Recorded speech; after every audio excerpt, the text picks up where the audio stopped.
Simple గా చెప్పాలంటే గాచారం బాగలేకనే పోచారం వేరే దాయిలో పోయింది. గంత ఏం లేదు. గాచారం బాగలేదు ఆయన. ఎవడన్నా తెలిసి మునిగే పడవ ఎక్కుతాడా అసలు? నాకు అర్థం కాదు. ఆ కాంగ్రెస్ అనేది ఉంటదా అసలు? ఉండే పార్టీ గన్లో పోయి ఇక నేను మొదలు పుట్టుక కూడా నాది కాంగ్రెస్నే పుట్టినా అని చెప్పి డైలాగులు కొట్టి అందులో పడ్డాడు. పడి ఇవాళ గిలగిలా కొట్టుకునే పరిస్థితి. కుడితిలో పడ్డ ఎలక కదా కొట్టుకున్నట్టు ఇవాళ మింగలేక కక్కలేక ఈ వయస్సులో ఏం కర్మాది నాకు అర్థం కాదు.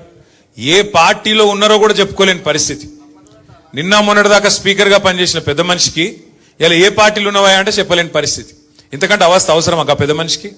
అందుకే నేను మీకు చెప్పేది ఒకటే, ఎలక్షన్ ఎప్పుడొచ్చినా, ఎలక్షన్ ఏ రోజు వచ్చినా పోచారం శ్రీనివాసరెడ్డి గారిని ఓడగొట్టడమే లక్ష్యంగా మనం పనిచేద్దాం.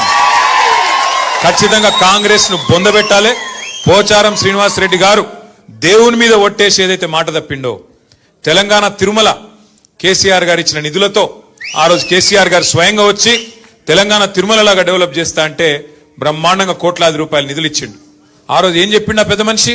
బొందిలో ప్రాణం ఉన్నంత వరకు మీతోనే ఉంటా అన్నాడు. మరి అలా ఏమైంది? ఏం అవసరం వచ్చింది? దేవుడి మీద ఒక రేవంత్ రెడ్డి ఒట్లు పెట్టి మోసం చేస్తాడు అనుకున్నా. పోచారం గారు కూడా మోసం చేసిండు.